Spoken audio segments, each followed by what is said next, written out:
simple pratiquant depuis longtemps maintenant, 86, donc ça commence à remonter, pas loin de 30 ans. Ça fait suite à des réflexions personnelles que j'entretiens depuis pas mal d'années, même si la formalisation est très récente. Voilà, donc c'est aussi une manière un petit peu pour moi de mettre ces idées à l'épreuve, de les confronter à vos réactions. Voilà. Vous aurez 10 minutes pour me dire ce que vous en pensez. Alors, en fait, parmi toutes les choses qu'on sait du jeu de rôle, il y a le fait qu'il s'agit d'un jeu de décision. La question fondamentale qui est posée par tout meneur de jeu, étant donné un certain espace de liberté pour les joueurs, c'est le célèbre que faites-vous? Voilà.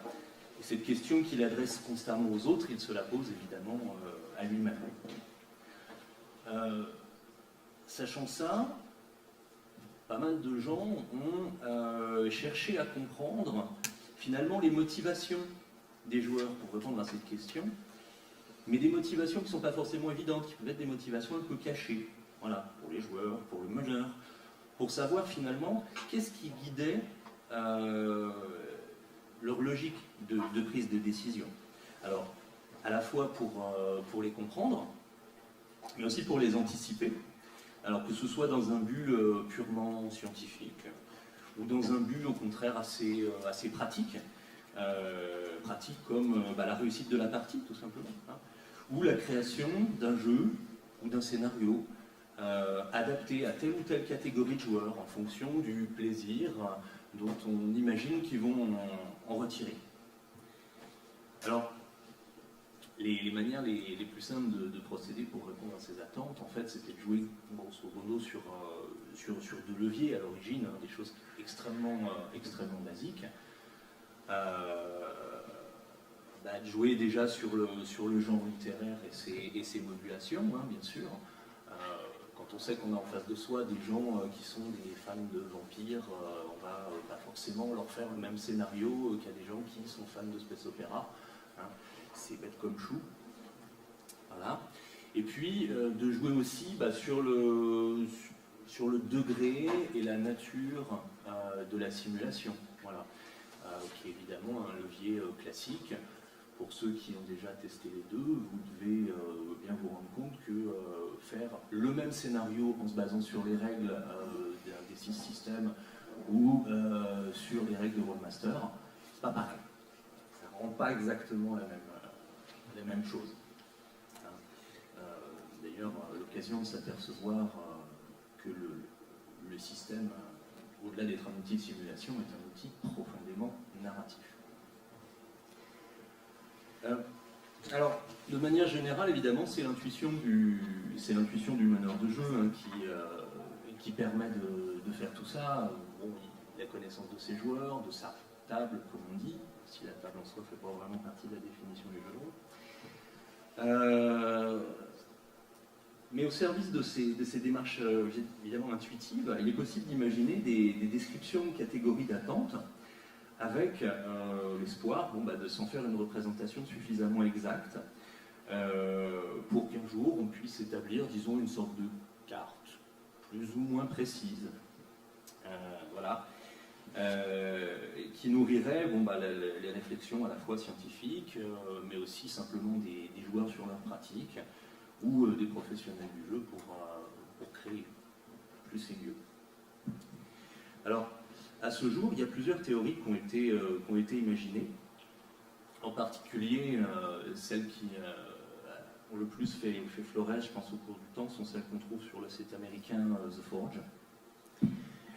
Alors évidemment, pour en prendre connaissance, il faut lire de très longues pages de discussion en anglais sur le site.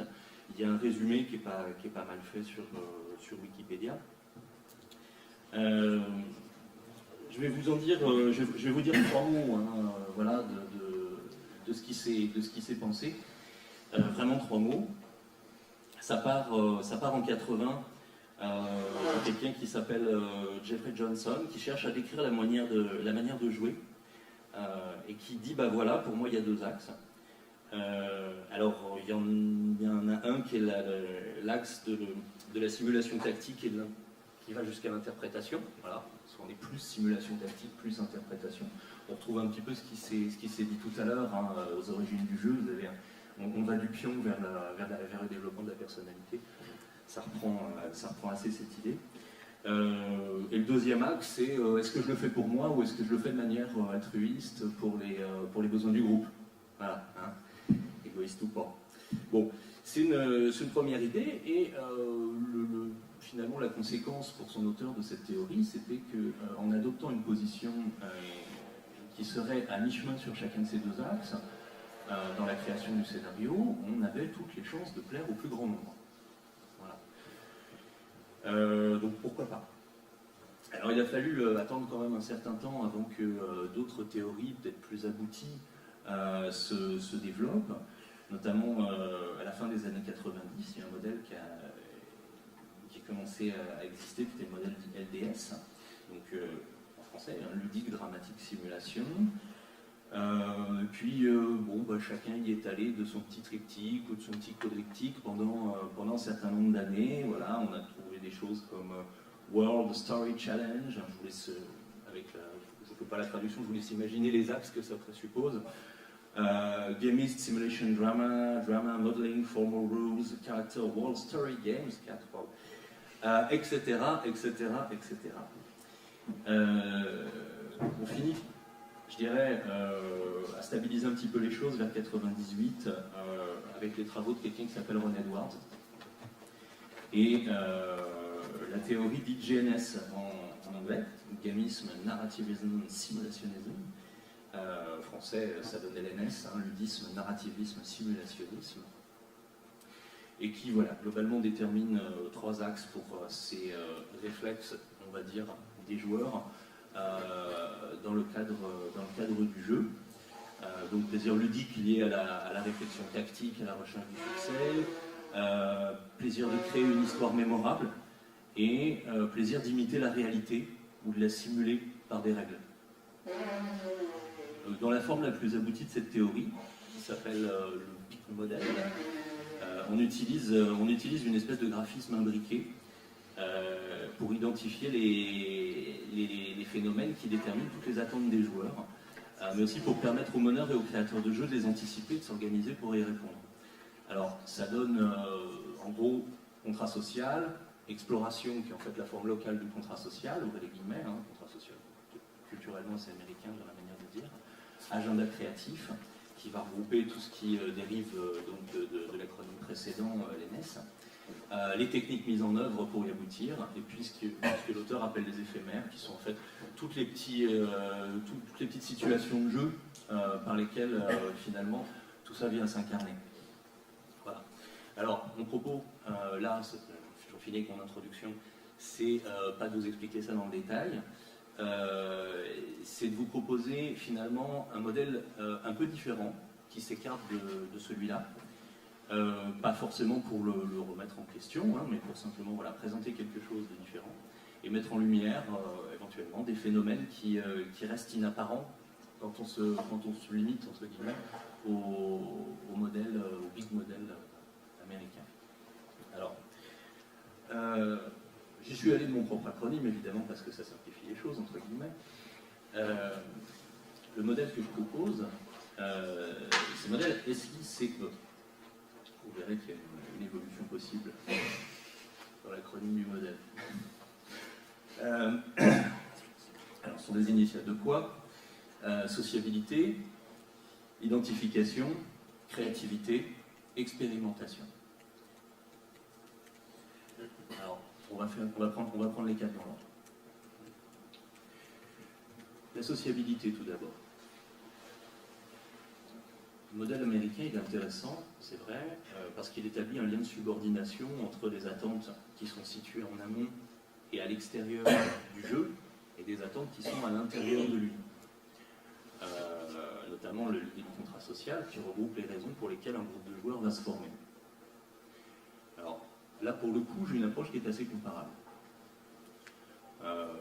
Vous imaginez un groupe de joueurs, vous vous dites bien qu'ils diffèrent tous par leur situation relationnelle. Voilà, si je prends un exemple très bête, Pierre est lycéen, il est venu jouer parce que c'est l'ami de Paul, qui est dans la même classe, simplement pour passer du temps avec lui, mais qui s'ennuie très vite. Il y a Myriam qui est plus jeune que Paul et qui s'entend pas vraiment avec lui, mais ils veulent faire plaisir au meneur de jeu, etc. etc. Vous décrivez l'intégralité de la situation, vous aboutissez finalement à la création d'un groupe, in fine.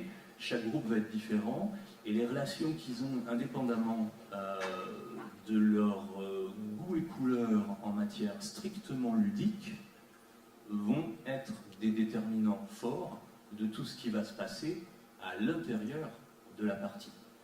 Ça a l'air d'une évidence, mais bon, ça va mieux en le disant parfois. Voilà. Donc, le terme de sociabilité renvoie non seulement aux éléments relationnels basiques qui vont autoriser la formation du groupe, un groupe qui va être caractérisé à un moment donné, puisqu'il faut bien en passer par là, par l'intention de jouer ensemble, mais aussi par tous les autres phénomènes psychologiques et sociologiques extérieurs au jeu, donc qui vont conditionner la pratique. Incidemment, évidemment, la sociabilité, entendue comme ça renvoie à l'impact que ces différentes attentes peuvent avoir, donc ces attentes hors jeu peuvent avoir sur la nature du jeu proposé, et éventuellement même sur sa logique de création. C'est également là qu'on trouve un certain nombre d'éléments qui peuvent servir de passerelle entre le simple fait d'avoir envie de jouer ensemble et d'avoir envie de jouer à un jeu de rôle ensemble, ce qui n'est pas du tout la même chose. Donc ces relations et ces contraintes sociales associées à vos goûts et couleurs ludiques respectifs vont faire que vous vous orienterez vers une activité collective, par exemple, de type plutôt jeu apéritif, ou voilà, d'une demi-heure, hein, ou un jeu, moi j'appelle ça un jeu banquet, comme un jeu de rôle de 7 ou 8 heures, sachant que le jeu de rôle peut parfaitement répondre aux deux types d'attentes, quand on sait que sont pratiqués depuis maintenant quand même d'assez nombreuses années les jeux dits à sketch ou en table ouverte, tournante, dans les conventions. Donc on est face à une activité qui aussi tend de plus en plus à s'adapter à des pratiques et à des modes de sociabilité auxquels il était au départ, il y a 40 ans, complètement inadapté. Voilà, donc c'est un élément qui peut nourrir la réflexion sur les formats de jeu, sur les liens avec les autres jeux de société, en se combinant donc à la question des centres d'intérêt plutôt créatifs et identificatoires, on verra après. Donc là, je dirais que la présentation elle est importante parce que entre le fait d'avoir, alors j'ai pas de PowerPoint pour vous le montrer graphiquement, mais entre le fait d'avoir un système à l'américaine imbriqué avec des crochets voilà, très informatiques, entre guillemets, et le fait d'avoir une forme qui met les choses un petit peu à parts égales, on obtient, dans le second cas, qui est plutôt celui que je défends, une idée qui est celle que chacun des éléments va nourrir les autres. Ça, c'est relativement important, je pense. Enfin, quoi qu'il en soit, sociabilité, on finit par aboutir à l'idée que les gens vont se regrouper pour faire un jeu de rôle parfait en attaque. Identification. Alors, c'est l'élément, bien sûr, qui va regrouper tout l'ensemble d'attentes et de centres d'intérêt qui permettent de dresser un portrait du joueur en fonction de quelques paramètres principaux. Alors moi, j'en ai dégagé 3, essentiellement. L'intensité, c'est finalement à quel point l'identification est importante pour le joueur. Est-ce que le personnage n'est qu'un support de jeu? Ou est-ce que je vais m'investir affectivement dans son interprétation? Le style, en classique, à quelle couleur littéraire de personnage et d'univers je vais être sensible? Et le rapport à soi, c'est plus important qu'on ne croit, le rapport à soi. À quel point ai-je besoin de projeter une part plus ou moins grande de moi dans mes personnages, ou au contraire, de faire l'expérience de l'altérité. Alors, les conséquences de chaque point sont importantes. L'intensité, bien sûr, vous avez compris que c'est ce qui allait être déterminant par rapport à l'appétit de roleplay. Hein, comme on dit. Voilà. Donc, plus ou moins réaliste, voilà, un réalisme qui donne lieu à des situations qui mettent plutôt la psychologie et les motivations des personnages en valeur, qui développe la cohérence interne de la fiction, dont les personnages, en l'occurrence, sont vraiment les héros plutôt que le joueur, et l'implication émotionnelle qui va favoriser la sincérité de la démarche et le désir d'authenticité du joueur, et qui jouera sur la vie propre, finalement, l'autonomie du personnage. Évidemment, à l'inverse, si vous avez une intensité faible dans ce domaine, vous vous retrouverez avec un personnage qui ne sera juste qu'une production ludique de centre d'intérêt du joueur. Notamment, on trouve là la question du ludisme. Sans pour autant d'ailleurs altérer forcément le plaisir du joueur à prendre part à une fiction collective. Hein. Ce sont des choses qui sont distinctes. C'est seulement que voilà, son intérêt va résider dans la création et dans la participation plutôt que dans l'identification. Voilà, qui se sentira finalement plus à l'aise comme joueur, interférer avec le cours des choses comme Deus Ex Machina, derrière le personnage de papier. L'implication émotionnelle, évidemment, plutôt envisageable comme un exhausteur de goût, hein, je dirais. Voilà. Elle peut être plus ou moins présente dans la chimie personnelle du joueur, qui peut privilégier une distanciation constante.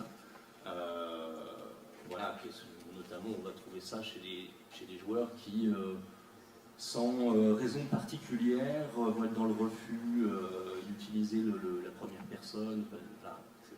D'être toujours dans une distanciation relativement forte. D'être moins intéressé par l'historique du perso, par ses performances, voilà, d'être pas forcément très attaché à sa survie. Bon, le style, c'est une évidence, hein, ça regroupe les goûts et couleurs auxquels les joueurs sont sensibles, la palette de rôles aussi, auxquels il est en mesure de s'intéresser, tous les archétypes, métiers, caractères, etc. Et finalement, ça résume tout bêtement la question classique, quel type de personnage avez-vous envie de jouer, hein. Puis ça autorise évidemment les classements par genre littéral, notamment. Par rapport à soi, c'est peut-être plus intéressant dans la mesure où c'est une idée qui est généralement assez peu analysée. Alors, on retrouve ça quand on discute avec des joueurs qui vous disent au début, je jouais des personnages qui me ressemblaient beaucoup, et puis maintenant, j'ai envie de varier un peu les plaisirs. Voilà. Alors, c'est un élément important parce que il favorise la tendance exploratoire. Voilà. Ça favorise une forme d'implication aussi. Et puis, comment dire, c'est quelque chose qui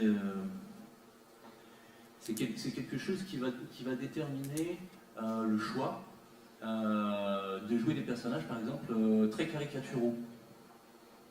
Alors ça arrive de temps à autre, quand on a envie d'être complètement second degré, de pas du tout être dans le réalisme, mais en même temps d'explorer quelque part une partie de soi qu'on a tendance à ne pas mettre en valeur le reste du temps. Voilà. Alors, une petite parenthèse, dans le modèle que je propose, il n'est pas question de ludisme. Alors on peut s'en étonner parce que le ludisme c'est un phénomène qu'on observe et qui est relativement entre guillemets important dans les pratiques. En fait, moi j'ai plutôt le sentiment que le ludisme c'était un phénomène extérieur qui était susceptible de faire l'objet d'une sorte de division, de dilution à l'intérieur des autres éléments. J'ai aussi l'impression qu'on pouvait spécifier des choses qui appartenaient en propre au jeu de rôle et puis des choses qui n'y appartenaient pas, finalement, du tout. Voilà. En fait, concrètement, moi je dissocie les choses de manière suivante. Pour moi, l'appétit de challenge, de victoire, c'est des tendances qui peuvent s'intégrer à un jeu collaboratif et non compétitif, hein, je suis d'accord. Pourvu qu'elles ne prennent pas le dessus sur ce qu'en fait la nature. Alors sans forcément trahir l'esprit, ça relève d'appétit qui appartiennent plutôt au domaine voilà, qu'on a vu avant, c'est la sociabilité quelque part, toute la partie psychologique de la sociabilité, aussi du relationnel, le besoin de dominer, le besoin de challenge, de succès. Enfin, c'est des choses qui tendent à faire glisser le jeu de rôle vers le jeu de société classique, compétitif. Voilà. Avec, on retourne finalement à cette très vieille définition du jeu de rôle qu'on retrouvait, je crois, dans le Larousse, encore en 89, qui faisait en gros du meneur l'adversaire des joueurs. Bon, je pense qu'on a évolué depuis. Donc, en plus, le ludisme, c'est quelque chose qui a tendance à prendre les personnages un petit peu en otage. Alors les personnages, puis l'histoire, hein, aussi au profit de l'ego du joueur. Mais bon, quand elles sont tempérées, ça peut rendre service à la partie, en renforçant les chances de survie individuelles, par exemple, ou collectives parfois, en donnant une motivation forte aux personnages, ce qui est aussi une manière de les caractériser. Voilà. Donc ça peut rentrer en compte dans le processus d'identification. Puis également, ça vient nourrir l'intérêt pour une partie de la création, on verra après, parce que ça met souvent l'accent sur la mécanique de jeu qu'il faut maîtriser pour obtenir le succès espéré. Et donc évidemment la maîtrise, minimaxeur, mobile, on connaît bien vers où ça va. Mais ça peut aussi encourager certains joueurs à en faire plus en annexe des sessions de jeu.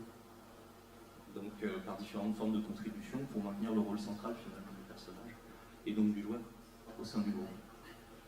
Ça joue un rôle indirect dans l'expérimentation, au sens où l'expérimentation, ça se nourrit aussi du besoin de dépassement acquis à un moment par le joueur, que la toute-puissance dans le cadre d'un jeu de rôle, c'est absolument vain, finalement. Voilà. Donc si on voulait s'amuser à faire apparaître le ludisme dans le sigle, on pourrait le transformer de SICE en mettant entre crochets, entre la SCLI pour faire un slice. Voilà. Ça passe bien en américain, puisqu'on a dit tout à l'heure que les Américains aimaient faire des acronymes qui pètent un peu. La création. La création comme centre d'intérêt, je crois que c'est vraiment essentiel à la pratique du jeu de rôle. Ça se déploie aussi bien en cours de partie que entre les sessions de jeu. Et ça, c'est une caractéristique de l'activité qui est assez importante.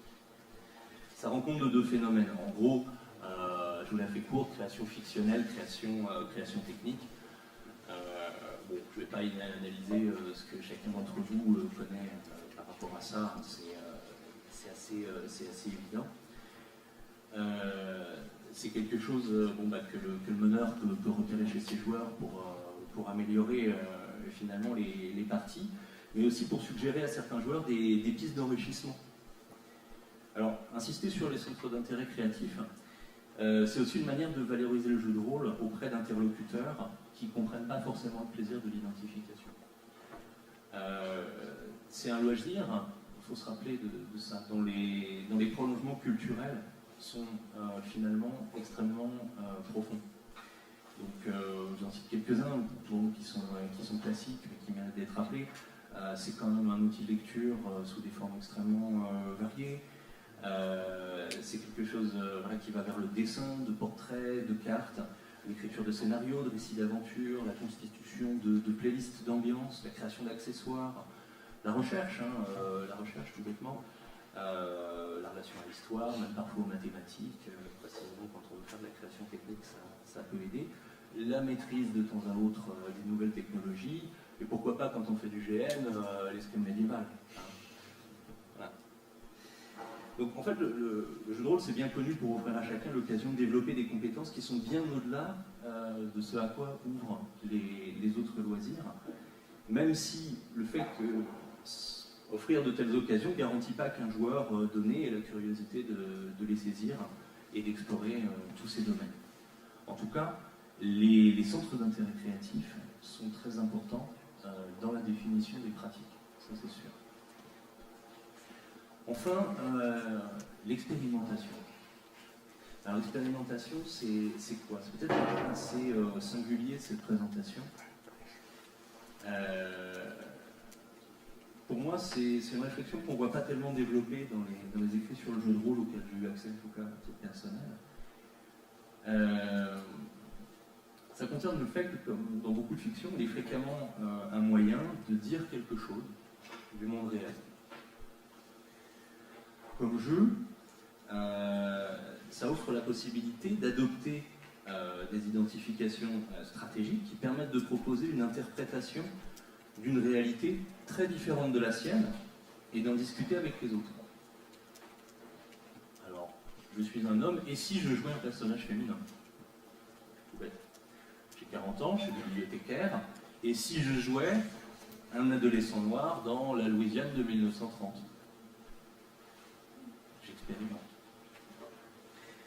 Dans un autre registre, ça permet de s'interroger sur les conséquences de nos choix. Alors, on est parfois confronté à des questions éthiques, tout bêtement. Hein.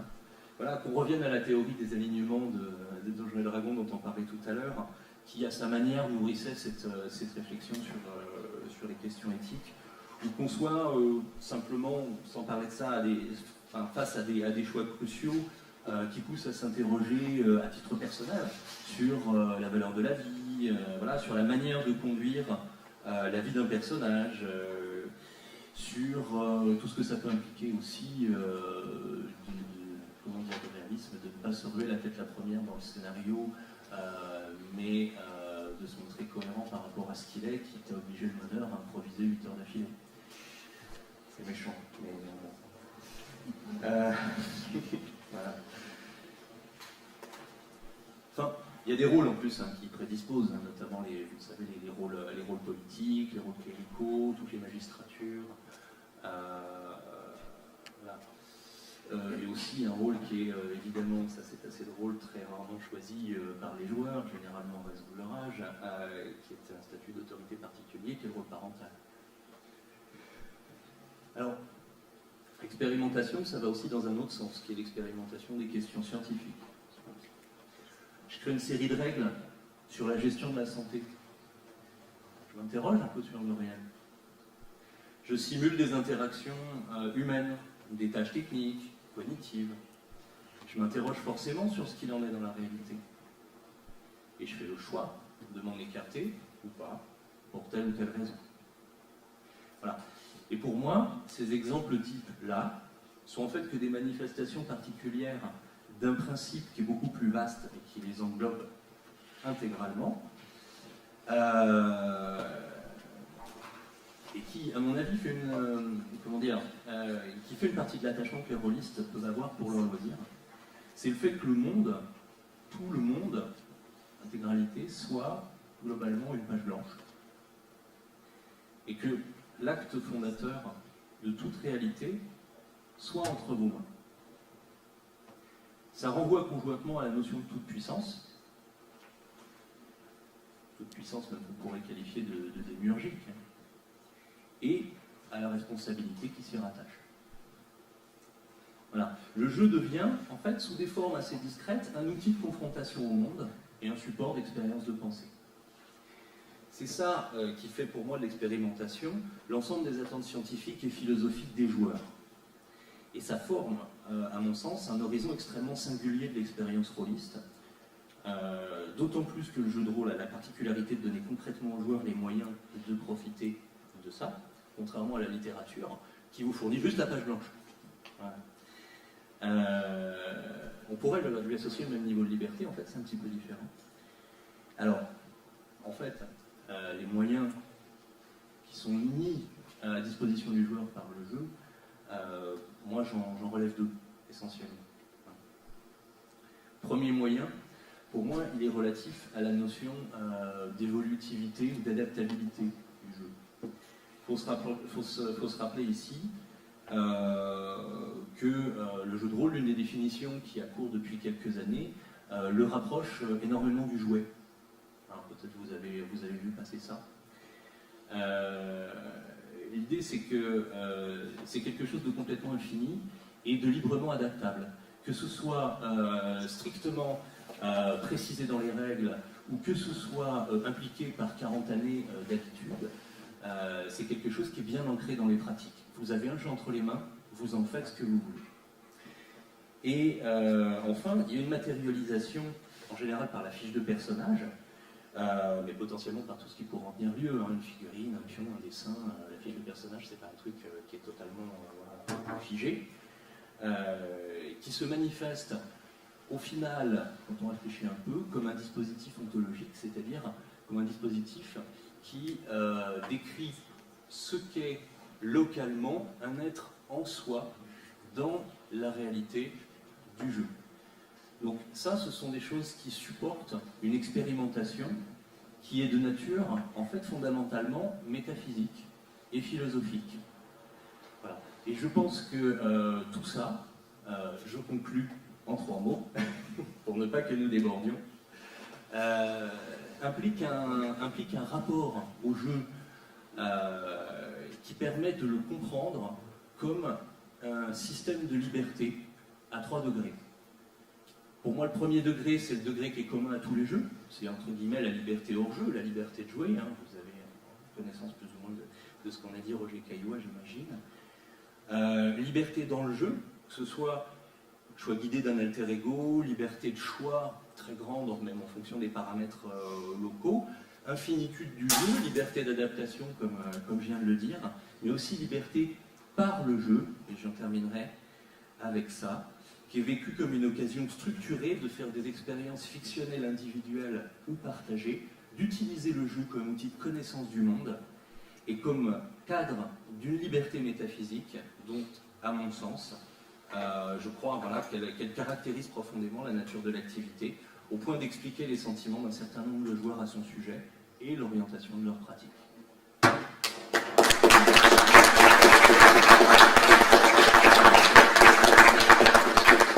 J'espère ne pas avoir été trop obscur. On va quand même prendre le temps d'une question au moins. Question.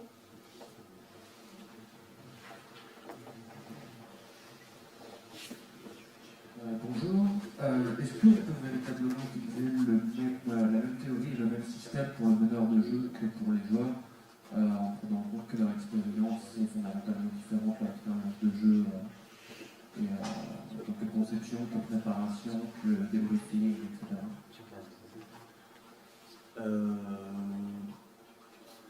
J'ai réfléchi, je ne vois pas ce qu'il interdirait, très honnêtement. Pour moi, si on prend les éléments que j'ai cités, on va trouver à l'intérieur de chacun des manifestations qui sont susceptibles effectivement d'être spécifiques à chaque rôle. Ça, je suis d'accord. Après, recourir à un modèle différent en fonction du rôle, alors pour moi, pas vraiment. Je pense plutôt que chaque rôle va spécifier des manifestations à l'intérieur de chaque élément. Je ne sais pas si je suis assez clair. En gros, si la créationnite aiguë prend le meneur, forcément ça ne va pas s'exprimer de la même manière puisqu'il ne va pas avoir le même rôle que la créationnite aiguë du joueur, vu que le joueur ne va pas être en charge du scénario. Exemple basique. Hein. Voilà. Mais en revanche, il pourrait y avoir une contribution tout à fait partagée dans la création de règles. On parle de débriefing. Le nombre d'heures que j'ai pu passer à débriefer justement des parties avec des amis en relisant les